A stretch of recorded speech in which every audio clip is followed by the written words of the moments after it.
Hello all, welcome back. तो देखिए, ये वाली वीडियो में हम बात करेंगे जेके boards class 11th and 12th के रिलेटेड कि how you can score above 95% in the remaining जो भी आपके पास टाइम पीरियड बचा है। नाउ वीडियो को एंड तक देखिएगा। एंड पहली बार मैं बोल रहा हूँ, जितना भी टाइम मुझे यूट्यूब पे हुआ है, मैं आज पहली बार बोल रहा हूँ कि वीडियो को लास्ट तक देखना। नाउ देखिए, पहला ही काम जो आपको करना है, दैट इज़ जॉब नंबर 1। आपको सिलेबस का प्रिंट आउट निकालना है। जो भी आपके बोर्ड में सिलेबस मेंशन किया गया है, आपको प्रिंट आउट निकालना है। फ़ोन में नहीं रखना है, आपको प्रिंट आउट निकालना है। फिर जब आप प्रिंट आउट निकालोगे, फिर फॉर एग्जांपल फिजिक्स या केमिस्ट्री की हम बात करेंगे। पहला चैप्टर है आपका, पहले मैं लेट 12th की बात करूँगा। आपका पहला चैप्टर है सोल्यूशन एंड आपका पहला चैप्टर है इलेक्ट्रोस्टैटिक्स। नाउ आपको क्या करना है, आपको देखना है कि क्या क्या टॉपिक हमें मेंशन किए गए हैं। वहाँ पे आपको टॉपिक देखना है क्या क्या मेंशन किया गया है। देन आप साथ ही में क्या काम करेंगे, आप क्वेश्चन पेपर्स को भी लाओगे, PYQs को लाओगे लास्ट 10 या 12 ईयर्स के। स्पेशली लास्ट 10 ईयर्स के पेपर्स आपके पास होने चाहिए। फिर आपको क्या करना है, जो रिसेंट 3 या 4 ईयर्स हैं उनके पेपर्स आपको अलग रखने हैं। आपको देखना है कि लेवल क्या आ रही है, अब रिसेंटली लेवल क्या आ रही है। एंड जो लास्ट 10 ईयर्स के पेपर्स हुए हैं, वहाँ पे आपको देखना है कि क्या क्या टॉपिक जो है वो फेवरेट है एग्जामिनर का, एंड किस टाइप से इस टॉपिक के ऊपर क्वेश्चन फ्रेम होते हैं। पहला तो आपको ये काम करना है। फिर आपको क्या करना है, आपको ये जो 3 मंथ्स आपके पास बचे हैं, आपको चैप्टर 1 उठाना है। आपको टेंशन लेने की नीड नहीं है।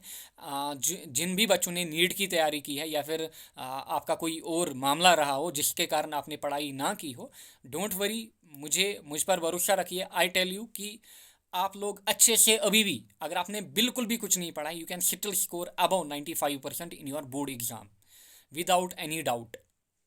नाउ पहला चैप्टर आप उठाओगे, लेट सॉल्यूशंस आप उठाओगे। आप क्या करोगे, आप पूरी थ्योरी जो है उसको अच्छे से पढ़ोगे, जहाँ से भी आप पढ़ो, ऑनलाइन पढ़ो या फिर बुक्स वगैरह पढ़ो। एंड देखिए, अगर आप CBSE का पढ़ रहे हो, CBSE एंड जेके बोर्ड्स में काफ़ी ज़्यादा डिफरेंस है।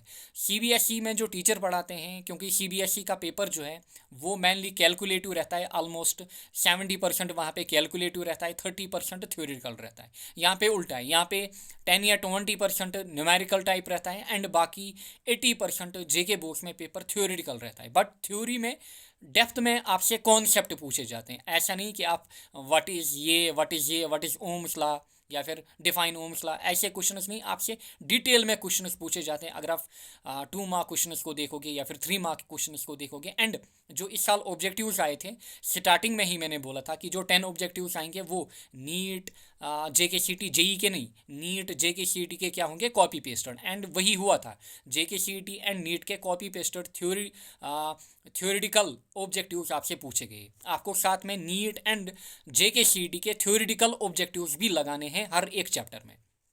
सो पहला काम आप यही करोगे, पहला चैप्टर उठाओगे, पहले चैप्टर में जो भी थ्योरी है वो पढ़ोगे। नोट मेकिंग साथ में करना, नोट मेकिंग भी करोगे। एंड जो भी डिरिवेशनस हैं, डिरिवेशनस का भी ध्यान रखोगे, डिरिवेशनस भी आप करोगे। फिर इस हिसाब से हर एक चैप्टर में आप आगे चलते जाओगे। नाउ अगर मैं अपनी चैनल की बात करूँ, फिजिक्स मैंने पूरा पढ़ाया हुआ है, कंप्लीट पढ़ाया हुआ है, स्पेशली 12th का एंड 11th का। आपको क्या करना है, खाली प्ले लिस्ट देखना है एंड वीडियोस को देखना है अच्छे से।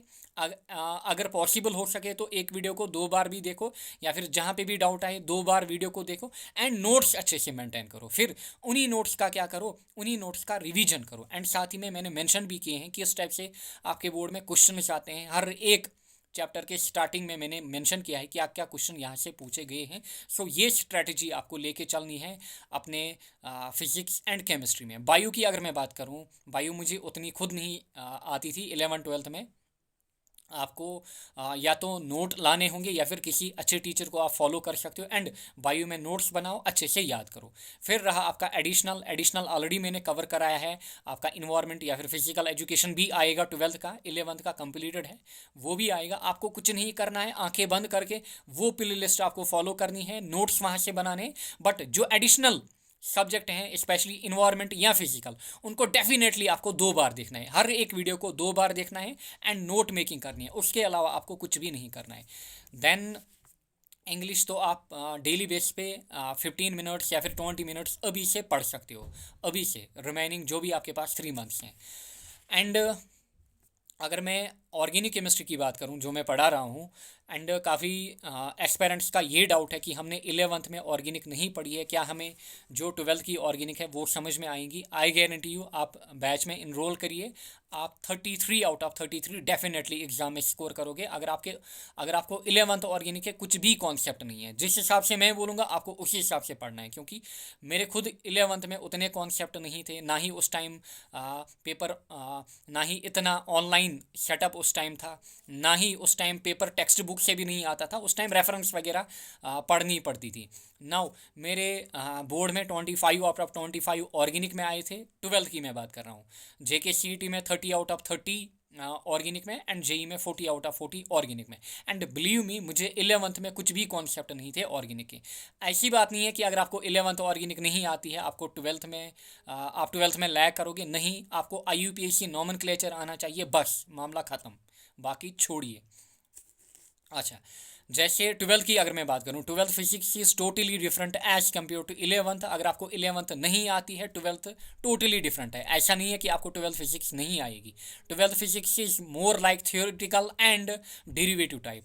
एंड देखिए, हमेशा मैं एक बात बोलता हूँ कि 12th board is difficult as compare to 11th board, but जो नीट है 11th का मुश्किल होता है as compare to 12th NEET, क्योंकि 12th NEET is very easy, but 12th board थोड़ा हार्ड होता है एज कम्पेयर टू 11th, क्योंकि सिलेबस काफ़ी ज़्यादा वास्ट होता है। फॉर एग्जांपल, अगर आप फिजिक्स को कंपेयर करोगे, फिजिक्स का पहला चैप्टर जो है 12th में, जितनी टोटल डेरिवेशंस हैं आपके 11th में, उतनी आपको खाली 1 या 2 चैप्टर्स में उतनी डेरिवेशंस मिलती है। सो काफ़ी ज़्यादा टाइम कंज्यूम होता है बोर्ड की प्रेपरेशन करने में, किसमें, 12th में। 12th takes a lot of time for the board preparation, specially आपको 3 मंथ्स डेडिकेटेड 12th बोर्ड के लिए देने होंगे अगर आपको 95% के अबव स्कोर करना है। 11th वालों के लिए एक ही मैसेज है, टेंशन ना लें।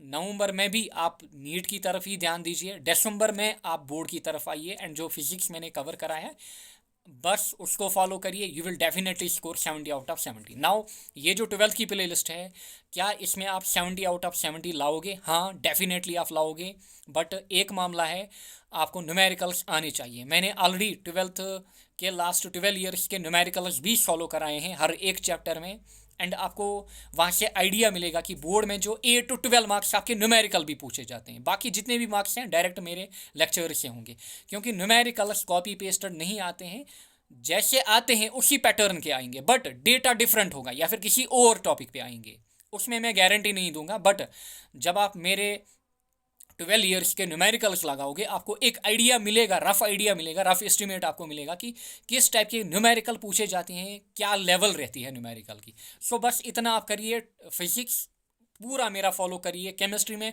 ऑर्गेनिक फॉलो करिए, एंड ऑर्गेनिक का वेटेज बढ़ा है इस साल, जब से सिलेबस चेंज हुआ। आपका पहले 25 मार्क्स समथिंग होते थे, अब 33 मार्क्स आपका वेटेज है। So it carries a lot of weightage, and physical तो ईजी है, वहाँ से आप ईजिली बता सकते हो क्या क्या टॉपिक इंपॉर्टेंट है, क्या पढ़ना है क्या नहीं पढ़ना है, क्योंकि ऑर्गेनिक में आपको चीज़ें डेप्थ में पढ़नी है, पूरी डेप्थ में, एंड ऑलरेडी मैं डेप्थ में ही कवर करा रहा हूँ।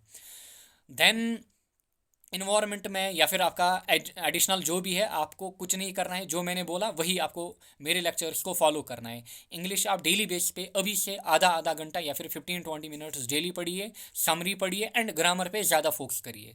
So you will definitely score 95%। And main thing is revision. आपने मेरे लेक्चर्स देखे, आपने नोट्स बनाए, ऐसा नहीं कि आपने आज से 1 महीना पहले 2 महीना पहले चैप्टर पढ़ा, अब आप बोलोगे मैं लास्ट पे प्रैक्टिस करूँगा। नहीं, जब आपने चैप्टर ख़त्म किया, इस चैप्टर को एट लीस्ट, अगर आप दूसरा चैप्टर पढ़ रहे हो, इस चैप्टर को आपको एट लीस्ट एक बार वीक में देखना है, एक बार प्रैक्टिस करनी है। ऐसा नहीं कि आप इसको छोड़ोगे। जो भी चैप्टर आप पढ़ते जा रहे हो उनको वीक में रिवाइज करना है, उनको फॉर एग्जाम्पल 2 आपने ख़त्म किए, 3 आपने ख़त्म किए, उनको डेली बेस पे वीक में एक बार रिवीजन करना है, जब तक आप पूरा सिलेबस कवर ना करो। ऐसा नहीं कि आप चैप्टर 1 कवर कर रहे हो, 2, 3, फिर 10 तक आप गए, पहला चैप्टर आप भूल गए। ऐसा आपको नहीं करना है। आपको पहले चैप्टर्स जो आप कर रहे हो इनको भी हफ्ते में एक बार रिवीजन करना ही करना है। एंड वो दिन आपको फिक्स करना है, चाहे आप 1 दिन रखो या फिर 2 दिन रखो, वो दिन आपको फिक्स करना है, and that day you will not read anything else beyond for that, आप खाली वही पढ़ोगे। सो इस स्ट्रैटेजी को फॉलो करेंगे आप, you will definitely score big. And मेरे लेक्चर्स आप अच्छे से फॉलो करिए, टेंशन ना लें। एंड इसी वीडियो के कमेंट के जो पहला ही कमेंट होगा वहाँ में मैं टेलीग्राम जो चैनल है हमारा उसकी लिंक भी दूंगा। जो टेलीग्राम चैनल नहीं, ग्रुप मैं कहूँगा, वहाँ पे ओपन ग्रुप है, आप मैसेज वहाँ पे कर सकते हो। एंड जो भी हेल्प आपको चाहिए वहाँ पे आपको मिलती है, you can join that as well.